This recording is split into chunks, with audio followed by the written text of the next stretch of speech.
Recording now. Let's share the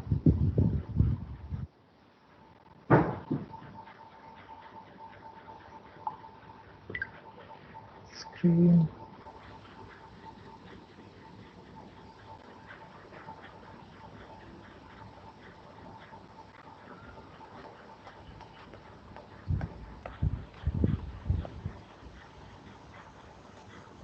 So everyone can see the screen now. Like what I want to show you, you can see that. Cool.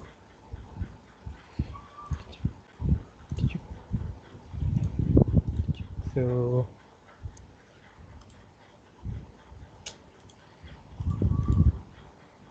okay. So today we are gonna learn about logistic regression.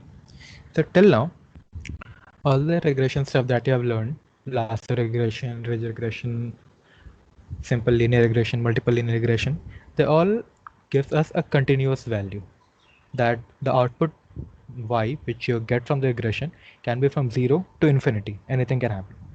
That's why it's a continuous value.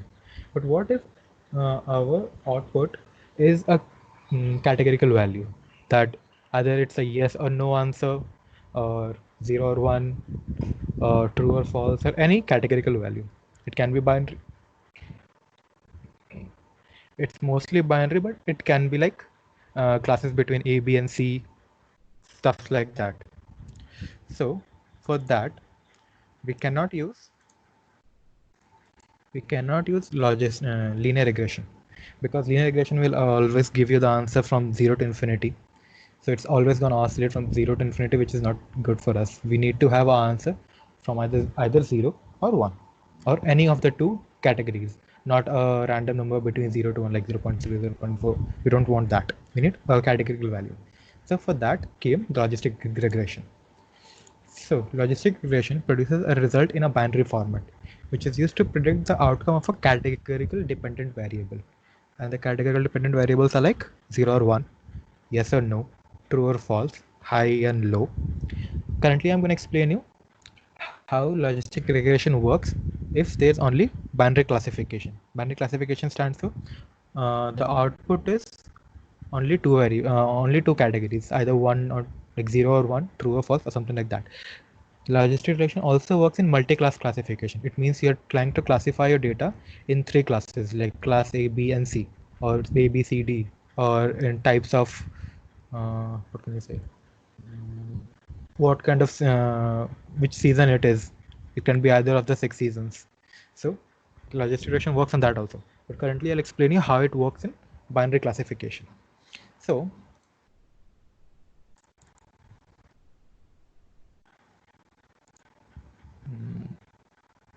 you're just gonna take the screenshot and upload it in the group, bro.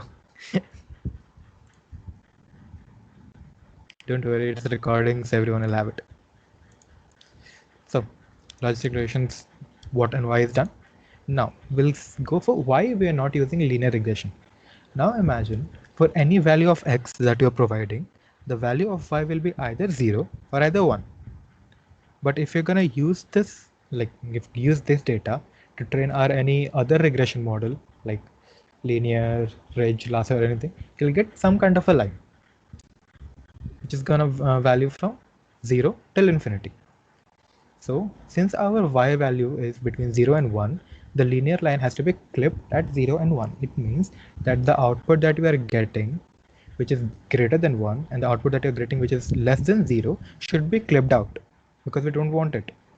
So what will happen? We just clip our data, sorry, we just clip the line which is outside the more than 1 or less than 0. So you can see some kind of a curve here. Now it still looks like a straight line, which is divided into three different parts. One part is the parallel to x-axis at 0 level. One is parallel to y-axis parallel to x-axis at y is equal to 1, and one line going from 0 to 1, which is a transition line. Now this looks kind of fine, but if you'll train your model a regression model with this kind of data, you will get some random results which you don't want. So we go for a logistic regression curve. So this is what it looks like, a logistic regression curve. So you can see this curve has the range from 0 till 1. So if you give any value of x, it will give you maximum 1 or minimum 0. It cannot go outside that, and that's what we want. Now, for a logistic regression, it's not going to give you the exact value. Like you give your data and it's going to predict you that, okay, this goes to 1 or this goes to 0. What it gives you is a probability that you give the data, so it will return you the probability of, imagine we are we have a categorical data of yes and no. So the machine has to guess either it's yes or either it's no. And you give your data. The machine has been trained. Just imagine the machine has been trained, and you have to guess the data. You provided the test data to the machine. Now the machine will return what is the probability of it being yes and what is the probability of it being no. The machine can say that the probability of this particular data set to be yes is 70% and the probability of no is 30%. So on that basis, you can go for, okay, the model is telling that it is most probable to be a yes value instead of a no value. So that's how logistic regression gives you the answer. It's not going to just completely classify that it's 0 or it's 1. It's just going to give you the percentage, like what percentage is it possible to be in that particular category. So this is logistic regression. So this is why there is a curve here which gives you the percentage of what is the what's the percentage of it being a yes or percentage of it being a no. Now this is a logistic regression curve, and logistic regression curve is also known as a sigmoid curve. Now sigmoid is a function in mathematics. We'll go and see what exactly is a sigmoid function. If I'm not wrong, this formula of sigmoid is 1 minus 1 by e to the power. Okay, it's 1 divided by 1 minus e to the power minus x. This is the sigmoid function. So we'll see what exactly it means. Now, okay, not this graph. Okay, not this picture. Let me find the exact picture where this suppose where is logistic, and this one. Now, as I've shown you that logistic regression line is been derived from the straight line. So we'll go through the conversion of how that straight line became a logistic regression line. Now, equation of a straight line is y is equal to c plus b1 x1 b2 x2. Okay, this is the way you present your data, that m1 x1 plus m2 x2 and what is that called, coefficient and intercept. So c is the intercept. So this ranges from minus infinity to infinity, that the value of y can be from minus infinity to infinity. It can happen in anything. But what we want is, because in logistic regression, the output should be either 0, like it should be in between 0 to 1. This is our requirement, that it should be in between 0 to 1. So what exactly we start doing? Now, to convert it in between 0 to 1, first we make the range between 0 to infinity. We are excluding the negative part. How we are excluding the negative part? We took the y and we divided it by 1 minus y. So if we do this and if we put 0, then the answer will be 0. And if we put 1 minus 1, 0, in the denominator, it means infinity. So this particular term will have a range from 0 to infinity.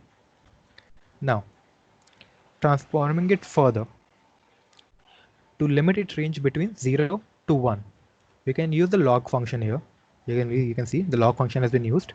So this will limit your answer from 0 till 1. Now, how it's exactly limiting the answer? For that, you should know the logarithmic regression, like how the log table works. So I'm not going to go in depth of how log thing works. So you can see that the log function will shut up. So the log function will limit your data from 0 to 1. Now, this is what exact line that you gonna draw in the graph. This is the line which represents this equation, log of 1 by 1 minus y. Now, how we telling that it's a sigmoid function? Now, this is the same equation, y is equal log is equal to 1 by px 1 minus px. Now here y here y or px stand for the probability of it being happening. As I've told you, it started raining again. Nice. So the probability of it being happening, that's what the logistic regression will tell you, the probability of it being a yes or the probability of it being a no.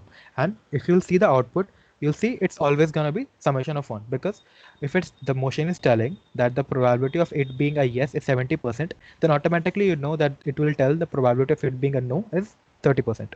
That's a common sense. So the probability of it being a yes divided by probability of it being no, so 1 minus p of x, and this is the line. This is the final logistic regression line.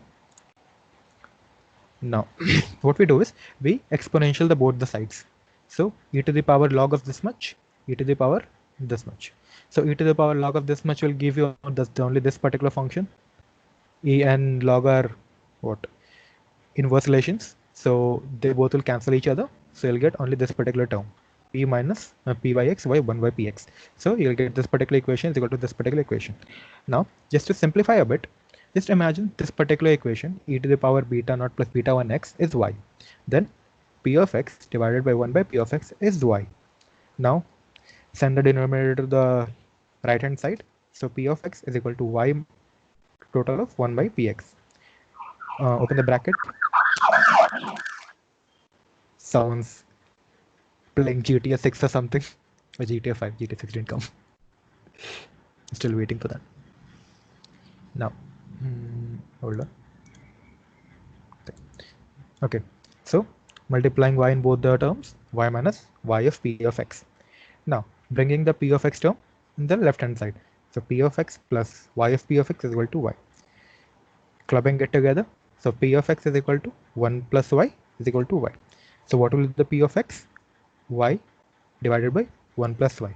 Now get this particular term, because we substituted e to the power beta naught plus beta 1 x as y. So get the term back. So p of x is e to the power beta naught plus beta 1 x divided by 1 plus beta naught plus beta 1 x. Now what we can do is take this term and bring it to the denominator. Or just take this term and divide it by the denominator and the numerator both. So this term will become 1. This term will become 1 divided by this much, and this will be 1 divided by the same term. So what will happen? Why is everyone texting me? So you'll have, if you'll just divide this particular whole term with e to the power beta naught plus beta 1 x, you'll get the term 1 minus 1 plus e to the power beta naught plus beta 1 x, which is y. So this is the sigmoid function, 1 divided by 1 plus e to the power minus y. This is the sigmoid function. So that's how logistic regression works. Now, you do not have to think that much when you're coding for logistic regression, because all the things I've told you, all the things will be taken care by the machine. So I guess you understood the mathematics behind logistic regression. We'll go for the code of how you write the code, and the code is going to be like relations. 44 text, nice. Text, everyone text. Logistic regression. So we'll go for the logistic regression code. It's going to be really short code, as you can see. Now, this time we haven't used NumPy because currently we're not using, I've kept this code really short, and we are not even doing any EDA or something, because I've showed you about all the EDAs that you can do about missing values and all. So for this particular equation, I'm not going to show you. So the data which I have is, it doesn't have any missing value. So no use of NumPy and any, so no use of any NumPy or any equations handling, like what is it called? Missing value handlings. We use pandas. We use matplotlib to just show the data, show the graph. Matplotlib inline to show the graph without writing plt.show. Now we read the data from the CSV file, which is in Solvency by using pd.readcv. Now we show we display the data. Now the data is really simple.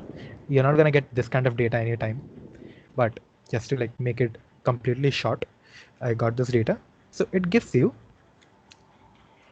26 rows which have age and whether the guy or a human being, it can be a guy or a girl, that person bought the insurance or not. So you can see if the person bought the insurance, it's gonna be 1. If the person didn't buy the insurance, it's 0. So you can see this is a you can apply logistic regression in this, because the output that you want is either 0 or 1. That you want the machine to guess from the age that the person bought the insurance or not. So you can see if the age is 20, there's one guy whose age is 22, he didn't buy the insurance. The age is 25, he didn't buy the insurance. One person age is 47, he bought the insurance. Now we'll just print this graph into a scatter plot. So df.age, which is this column, and df.bought insurance, which is this column. We gave the marker as plus, 0, color as red as 50, fine enough. Now you can see for all the values of x that you have, the answer is either 0 or either 1. So you can see that it's a categorical value data. So applying any logistic regression will not work any wonders here. So you have to apply a logistic regression. Now you can see if you'll apply this, you can take this consideration.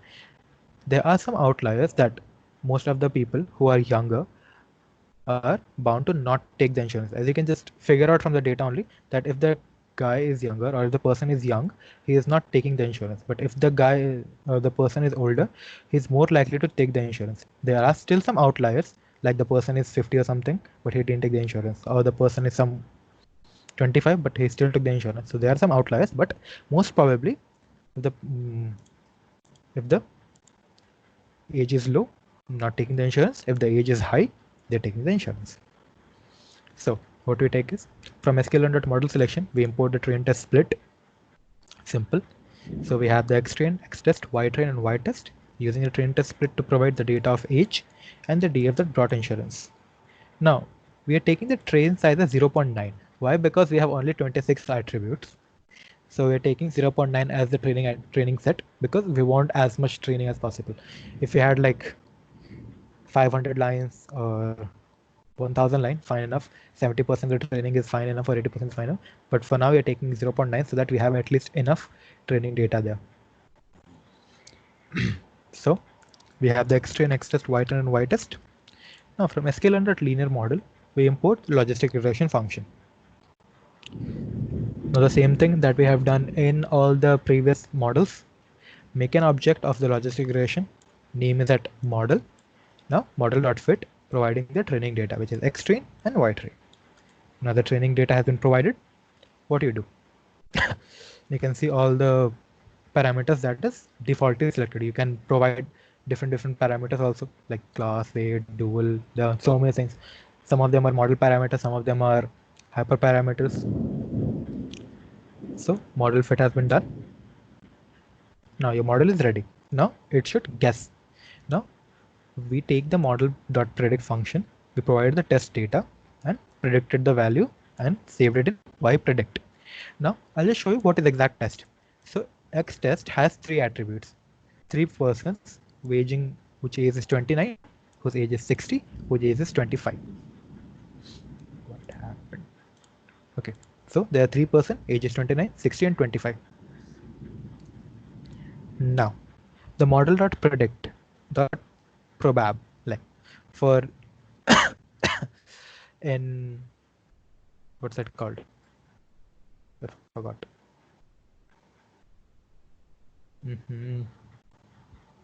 In linear logistic array, sorry, I forgot the word. So in model.predict, you can see if you'll print model.predict, why that predicted. Yeah, I see. You can see it giving the class, like it's this guy didn't take the insurance, this guy took the insurance, this guy didn't take the insurance. Now want to see the probability. As I told you that what exactly logistic regression returns here, it's a probability of like what is the probability of that particular class of that particular data set belonging to that particular category. So we use the function predict.probability or predict.probab. Now model.predict.proba, it should be probab, but it's proba only. No, I don't know who wrote the functions. So we provided the x.test. We got a probability matrix. Now you can see all the attributes. It's array. It's a double dimension array of 3 rows and 2 columns. So 3 rows because we have 3 inputs of xtest, and 2 columns because we have 2 2 classes, either yes or no, or 0 and 1. So you can see for the first attribute, for which the x is 29, it's telling that there's a 55% chance that it will not take the, as you can see, this will be 0 and this will be 1. So for each 29, there's a 55% chance that the person will not take the insurance, and there's a 44% chance that it will take the insurance. So if you add these two terms, you'll get 1. Simple thing. Now, for age 60, there's a 18% chance that it will not take the insurance, and there's a 81% chance that it will take the insurance. For the third attribute, which for the third column, so the age is 25. So if the age is 25, there's a 63% chance that it will not take the insurance, and 38% chance that it will take the insurance. So on the basis of the insurance, basis probability, you can see high probability of 0. So the answer is 0. High probability of 1. So the answer is 1. High probability of 0. So the answer is 0. So if you'll go for and find the model.score, so it's 66%. So your model is 66% accurate. It's not really good. Actually, it's really bad, but only because your data is so small. I hope that the light doesn't go. So the data set is so small, so that's why you're getting proper model score. So if your the data will be high enough or large enough, you'll not get that low of an accuracy. So this is what logistic regression is.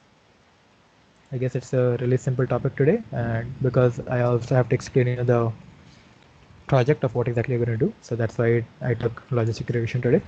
So if you have any doubt, you can just type in the text,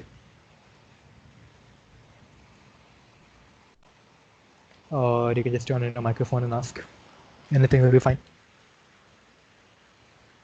And after the doubt has been cleared, I'll explain you the code. I'll explain you the project also.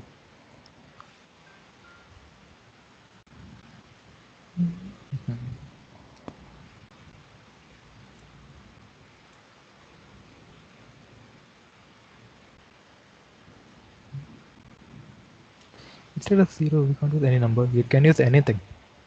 It can be yes or no. It can be 0.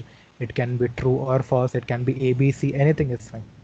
It's not telling you that it can be 0, it can be 1. It's telling you that this particular class, that's it. You can represent it as any number. It can be A or B also. Fine. No problem for that also.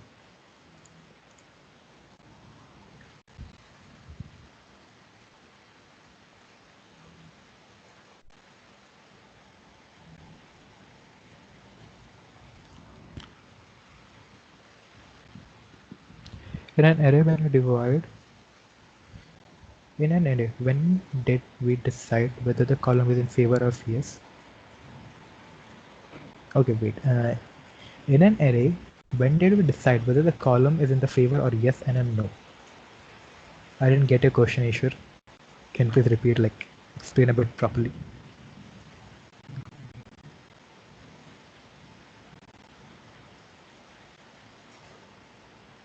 Really, Shehan, that's your question. There are many algorithms left.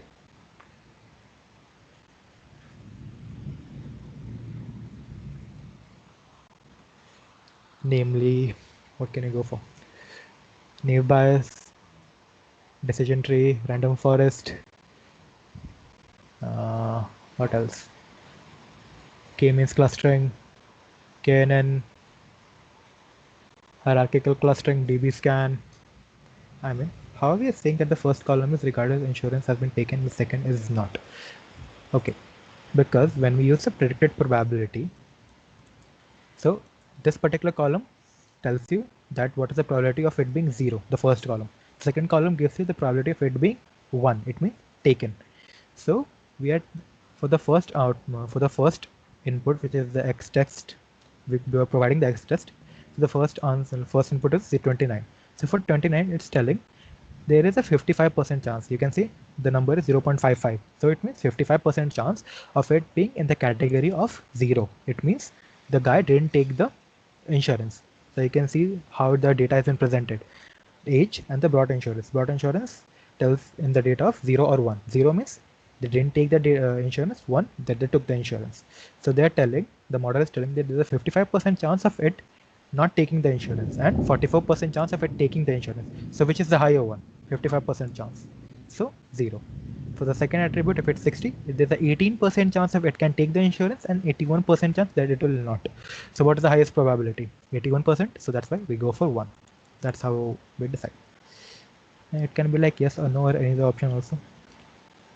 No, it can be like yes or no, no problem. Also necessary should be between only two. No, it's not necessary to be in between two. You can have multi-class classifications in which you have classes like depending upon the temperature, guess the season. And now season are like the 6 season: summer, winter, autumn, rainy, whatever. So you can provide different number of classes also. For classes, there is a technique which we use, which is known as one versus all. Huh? So there's a technique which is known as one versus all. So this is the exact math behind multi-class classification. But if you want to apply it into a code, you just have to write the same code, nothing else. It's gonna do the classification on multi-class also. You can see here there is a term which is known as multi-class. Now one stands for there's only one, nothing you have to do. But in multi-class you can provide OVR, which means one versus all. So it will tell you, it will go for doing the multi-class classification. So I'll just tell you what is the in roughly what is multi-class classification is. So just imagine we have 5 attributes. Let me just take paint.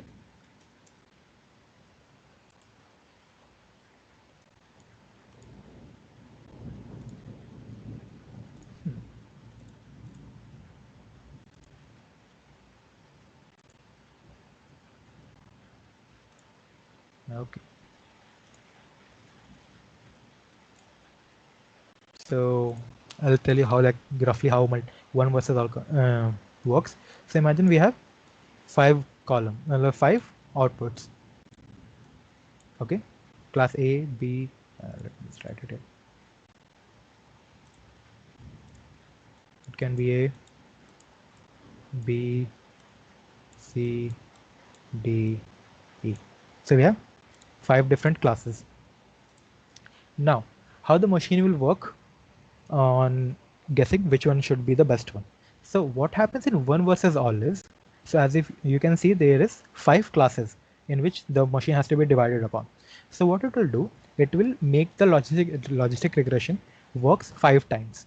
It's not going to change anything in the formula. It's still going to do the classification between 2. So what exactly it will do, in the first iteration, it will guess this particular class as 1, A class as 1, and all the rest as the other class. And it will apply the logistic regression. That what is the probability of it being in A and what is the probability of it being in either of the 4. This is the first iteration. What happens in the second iteration is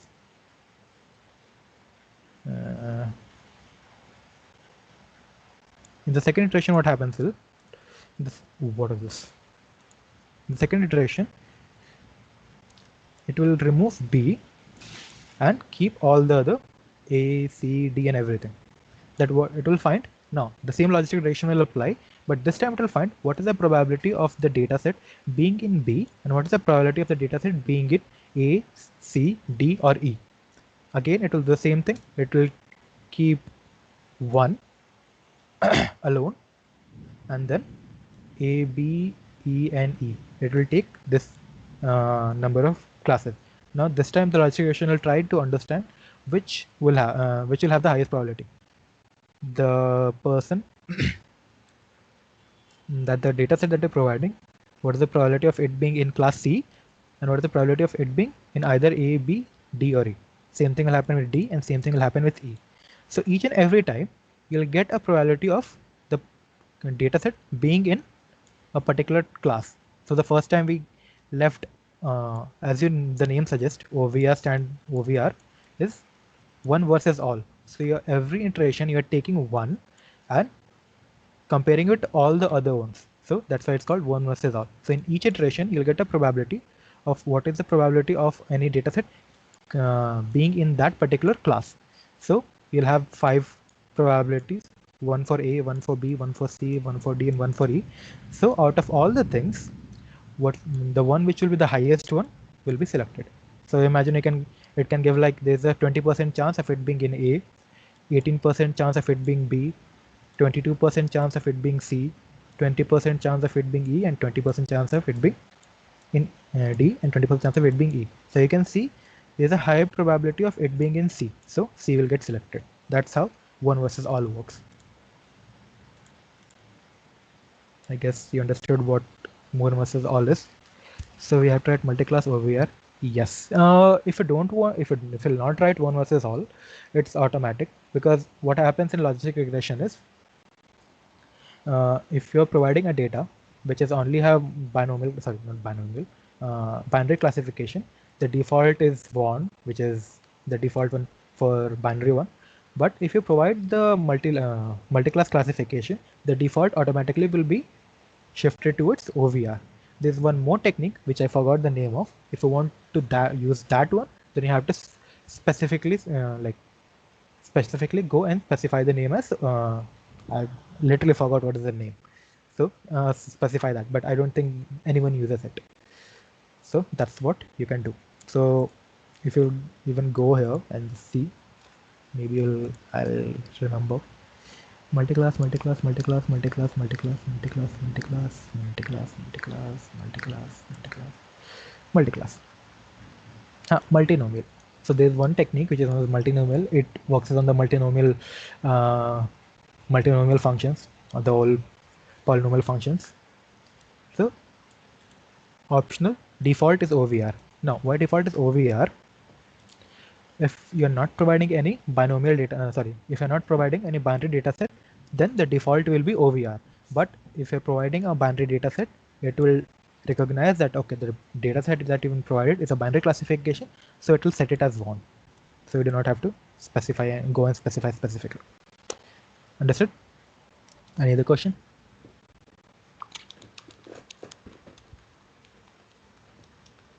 And if no one has any question, just give a thumbs up so that I can start explaining the project also.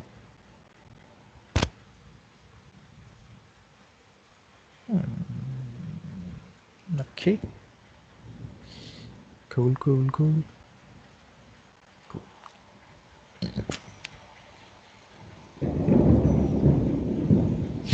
Nice. So we'll go towards your first project, where I kept it.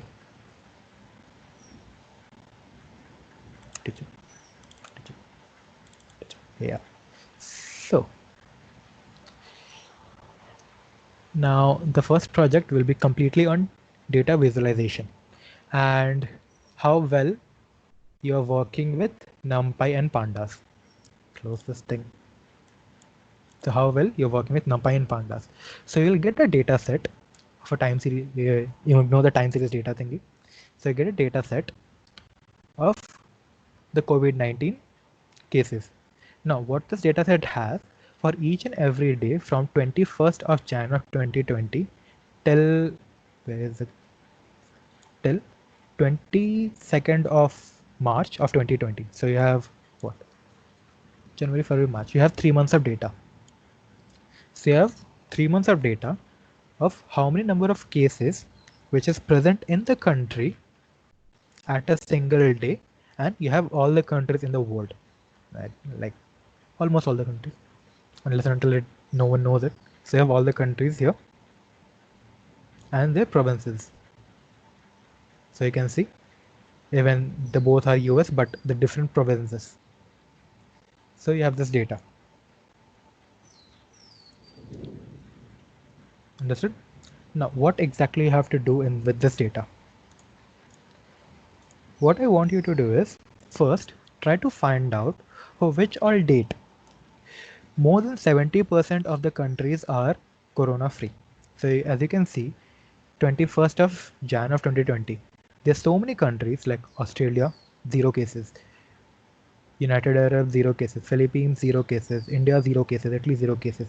So you can see, and like in Thailand, Japan, Singapore, they are like, in Thailand you have 2 cases, Japan you have 2 cases. So you have to first find out out of all the dates, at how many dates, like how many days more than 70, like less than 70% of the countries are affected. Okay, like you can see, many countries are like in the first day, many countries are unaffected, like there are no cases there. So you have to find out for which days 70% of the countries are corona free. So out of all the countries which are present here, 70% are completely corona free. And if in that particular day 70% are corona free, then you just have to drop it from the data frame, because the first thing what you will do, you'll just take all the data into a data frame. So if on a particular day 70% of the countries are corona free, drop that day column. You can just guess, like I'll tell you that the first day more than 70% of the countries are corona free, so you have to drop this column because you're not going to print it.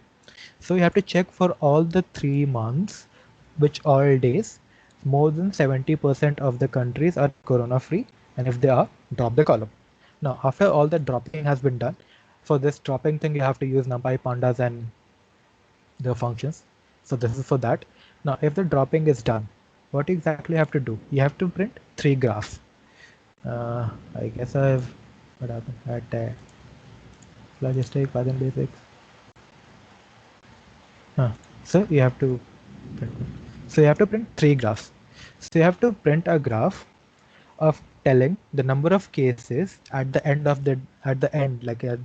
on the 31st of March. You can see the last column is the number of cases for each countries on 22nd of March. 22nd of March, what is the number of cases for each countries? So that you have to find out for each and every country, and you have to plot it into any graph. This time I have shown a pie chart. You can use any graph you want. It can be bar chart. It's most probably be a bar chart or a pie chart. Nothing else can be happening. Scatter plot is also not possible. Plot chart is possible. So it completely depends on you that how exactly you want to display the data. So this time I have used pie chart. So you can see the pie and the color things. You can see there are like so many countries which are here. So that's why it doesn't look really good. So you can find out a way to make it more attractive or make it more readable, because you can see this time the graph is really big, and you can see if you want to go and refer to the legend, the list of the legend is very big. So you have to find out a way to make it look better than this. If you cannot, it's fine. This is the first project, so we are not telling that you have to do this much only. So this is the first thing. You have to plot a country-wise graph. The second graph will be a date-wise graph. So on what dates, how many cases were there? So you can see for the first date there will be less number of people. Second day, you can see the number of days. The third of fourth, third of fifth, like all the days which are present in the graph, you have to in the chart, you have to print a graph for that. Again, I used a pie chart. So all the 3 graphs I've used a pie chart. You can use anything you want. So the second case will be date wise, that on that particular day how many number of cases are there. Still again, completely depends on you that which graph you're going to use. Third will be continent wise. Now you can see the particular chart that I'm providing you only has countries. You can see only has countries, not continents. Okay, but you have to plot a continent wise graph, that the total number of cases in a single continent. For that you will get where is my file? You'll get one more chart, one more data set, which is the continent data.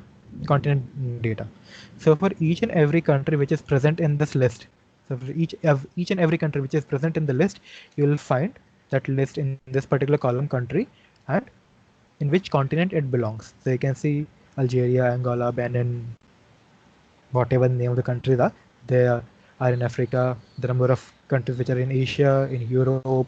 So using this particular data, you're gonna club this number of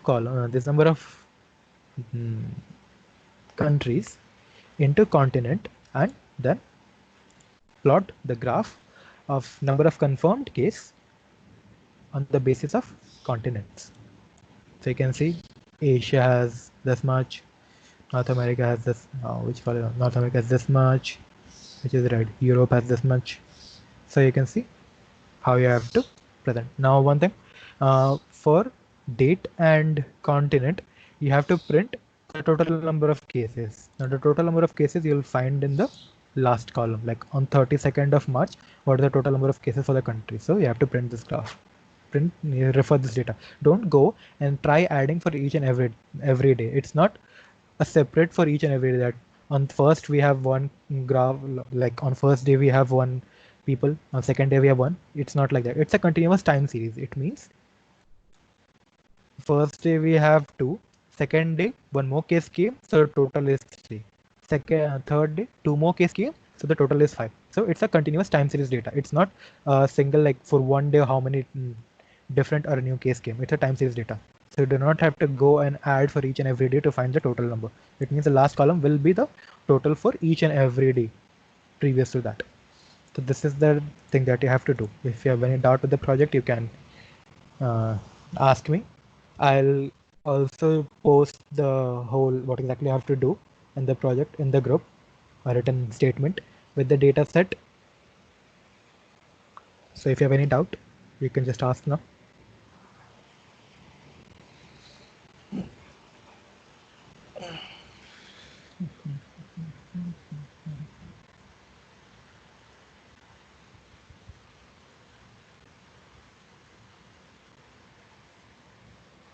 Frame the problem statement into a... Yeah, I'll do that. So we have to print the total number of cases in the end of the graph.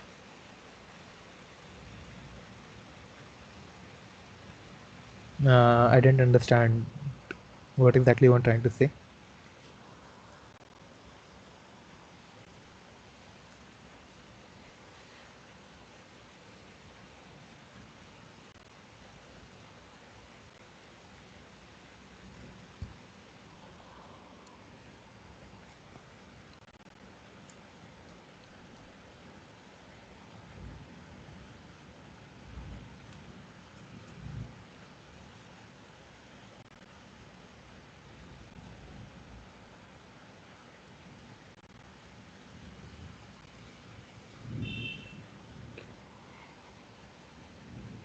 Total cases, yeah. Don't worry, none of the cases are missing. Hashed columns are for dates. It's a different format, so that's why it's been hashed. There is no unknown data here. Don't worry with that. Time series doesn't have unknown data. So talking about one with the total cases, that what should you do? So you have to lightweight. So everything is total cases only. So on different basis, like on different, like in first is total number of cases country wise. So watch all countries have how many cases. So you have to print a graph on that. The second is total number of cases on date wise. So all how many days that you are guessing, like you can see on 3rd of March you have this many cases. 4th of March you have this many cases. So you have to print a graph on that. Then the third will be continents wise. So total number of cases on which are continents. So you can see Asia has this many cases, North America has this many cases, Oceania has this many cases. So print on that. So that's exactly you have to do. Don't worry, bro. You'll get everything. You'll the thing that you have to do will be framed into a question and it will be sent to you. Don't worry. Second graph, you are asking date-wise cases. Do you have to do for all countries? No, total. You do not have to like for each and every country, each and every day. Don't go for that. For every like each day, the total number of cases. That's it. There. Don't go for like for each and every country. Only for number of days, as you can see in the example. Where it's gone. So on 3rd of March, you have this many cases. For that, what you can do? So if you'll just consider 3rd of March, yes, 3rd of March. 12, 11, 10, 9, 8, 7, 6, 5, 3. So 3rd of March. So 3rd of March, you can see the first is 43. So on the 3rd of March, Thailand has 43 cases. So this is what you can have. You will have. So just sum the whole column. So you'll get what is the total number of cases on that particular day and print the graph. Understood? So I guess everyone is clear.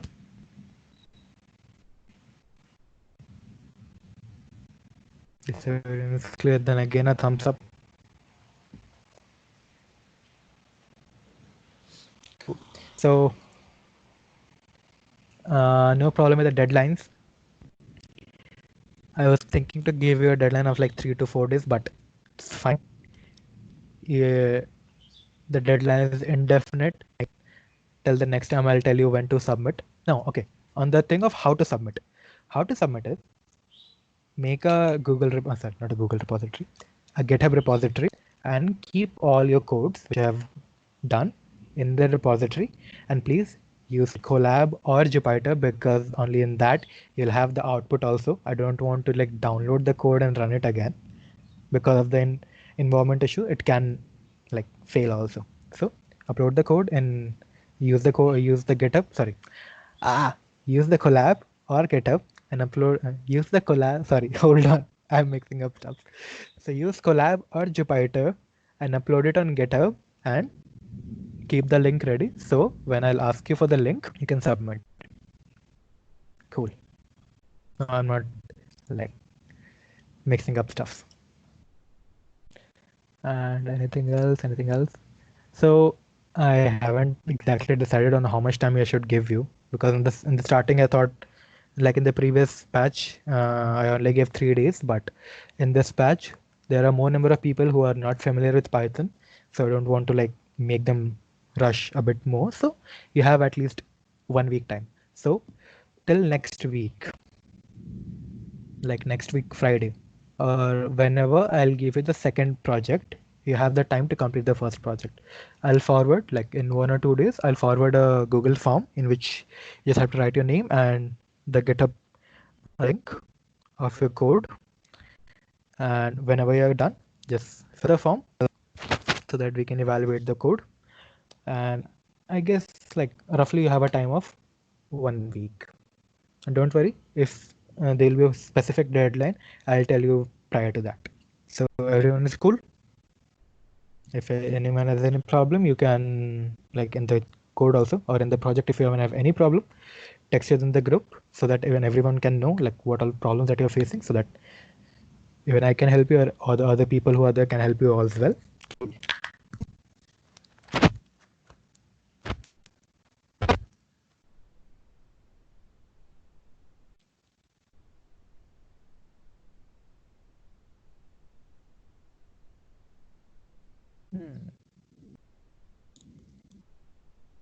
Okay, someone's typing. Let's see if it's a question or something.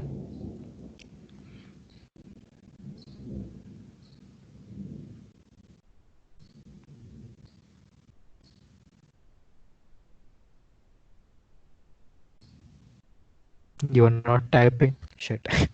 Okay, fine. Okay, then this ends the session. Bye bye. Happy learning.